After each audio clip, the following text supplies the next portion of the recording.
আসসালামু আলাইকুম প্রিয় দর্শক, আমার চ্যানেলে আপনাদের সবাইকে স্বাগতম জানাই। আজকে আমি আপনাদের কোনো ব্লগ ভিডিও দেখাবো না। এখানে আমি মেহেরের জন্য একটি সুন্দর টপস তৈরি করে দেখাবো। এই টপসটি তৈরি করার জন্য এখানে আমি টুকরো কাপড় নিয়ে নিয়েছি। এখানে আনুমানিক হাফ গজ কাপড় হবে। এখানে কাপড়টি 20 ইঞ্চির মতো লম্বা আছে। আপনার ঘরে এরকম টুকরো কাপড় থাকলে আপনিও আপনার বাচ্চার জন্য খুব সুন্দর একটি জামা তৈরি করে নিতে পারবেন। এখানে কাপড়টিকে আমি 2 বাজে 4 পাট করে নিয়েছি। এখন এই পাশ থেকে 1.5 ইঞ্চিতে দাগ কেটে কাপড়টাকে এভাবে ভাঁজ করে দেব। এইখানটাতে আমি রাবার ঢুকিয়ে তারপরে ডিজাইন করব, সেজন্য 1.5 ইঞ্চি পরিমাণে কাপড় রেখে দিয়েছি। এইভাবে ভাঁজ করে নিয়ে আমি এখানে কাঁধের মাপটা নিয়ে নিচ্ছি। এখানে 6.5 ইঞ্চিতে দাগ কেটে দিচ্ছি। 6.5 ইঞ্চি থেকে এইভাবে নিচের দিকে 3 ইঞ্চিতে আর্ম হোলে রাউন্ড শেপ করে দিব, ঠিক এইরকম ভাবে। এখন আমি এখান থেকে নিচের লম্বার মাপটি নিয়ে নিচ্ছি। এখানে আমি লম্বা নিব 13 ইঞ্চি।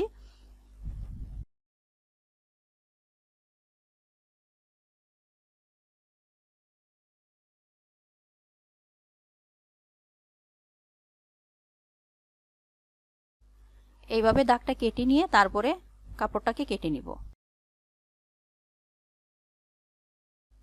এখন এইখান থেকে নিচ পর্যন্ত একটু রাউন্ড করে কেটে দিচ্ছি।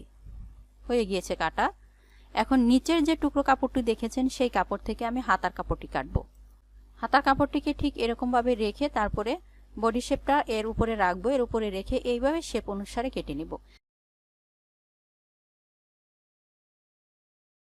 এখন আমি আপনাদের দেখাচ্ছি কিভাবে আপনারা হাতার কাপড়টি বডি শেপের সাথে সেলাই করবেন। এখানে বডি শেপের একটি কাপড় আমি এভাবে সোজা সাইডে ভাঁজ করে নিয়েছি। এখন হাতার একটি কাপড় আমি এখানে এর উপরে উল্টো সাইডে ভাঁজ করে নিয়েছি।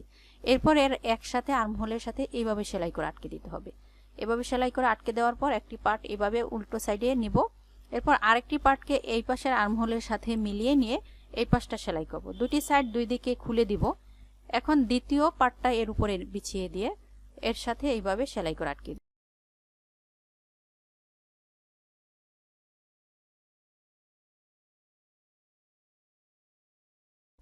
দেখানো প্রসেস অনুযায়ী এখন সেলাই করে দেখাবো।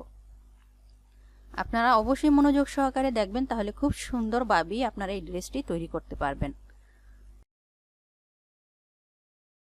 এরকম ভাবে আর্মহোলের সাথে সেলাই করে নিতে হবে।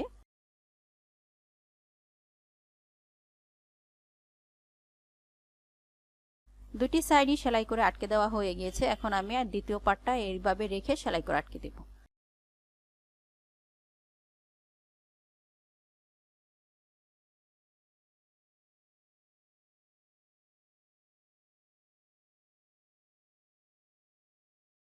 হয়ে গিয়েছে দুটি বডির অংশের সাথে হাতার কাপড়গুলো সেলাই করা। এখন উপরের যে 1.5 ইঞ্চি কাপড় রেখেছিলাম সেই কাপড়টা এইভাবে মুড়িয়ে নিয়ে দুই ভাঁজ করে সেলাই করে আটকে দিব।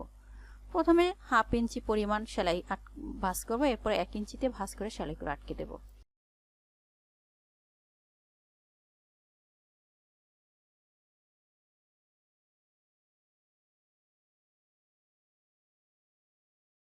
হয়ে গিয়েছে চারপাশ ঘুরিয়ে সেলাই করে আটকে দেওয়া। কিছুটা অংশ খোলা রাখবো রাবার ঢোকানোর জন্য। এখন আমি এর সমান মাঝখানটাতে একটি দাগ কেটে দিচ্ছি। দাগ কেটে এর উপর একটি সেলাই করব, অর্থাৎ 1 ইঞ্চিতে হাফ ইঞ্চির 1 ইঞ্চি সমান মাঝখানে একটি সেলাই দিতে হবে। হয়ে গিয়েছে সেলাই করা। এখন এর ভিতরে রাবার ঢুকিয়ে নিব। এখানে আমি চিকন রাবারটা নিয়ে নিয়েছি আর রাবারটার লম্বা নিয়েছি প্রায় 18 ইঞ্চি। এখানে 18 ইঞ্চি করে দুটি টুকরা নিয়ে নিয়েছি। সেফটি পিনের সাহায্যে এর ভিতরে ঢুকিয়ে দিতে হবে।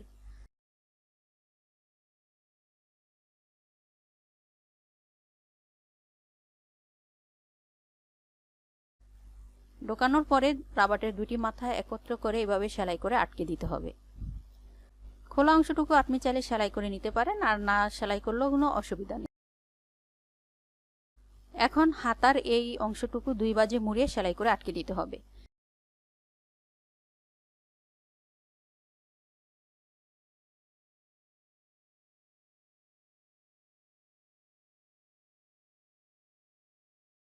একইভাবে দুটি সাইড সেলাই করে নিয়েছি। এখন বডি শেপের মাপ অনুযায়ী দুটি সাইড একত্রে রেখে এভাবে দুই পাশটা সেলাই করে আটকে দিব।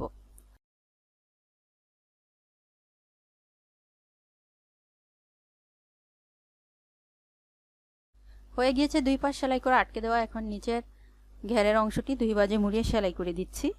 এই অংশটুকু সেলাই করে নিলেই কিন্তু আমাদের এই ডিজাইনার ড্রেসটি তৈরি করা হয়ে যাবে। দেখলেন তো ভালোবাসা আর যত্ন দিয়ে তৈরি এই বাচ্চাদের ডিজাইনের জামা কতটা স্পেশাল। যদি ভালো লেগে থাকে তাহলে লাইক দিন, শেয়ার আর কমেন্ট করে জানান। আর নতুন ডিজাইন দেখতে চাইলে অবশ্যই আমাদের সাথে থাকুন, আমার চ্যানেলটিকে সাবস্ক্রাইব করে নেবেন। ভিডিওটি শেষ পর্যন্ত দেখার জন্য অসংখ্য ধন্যবাদ।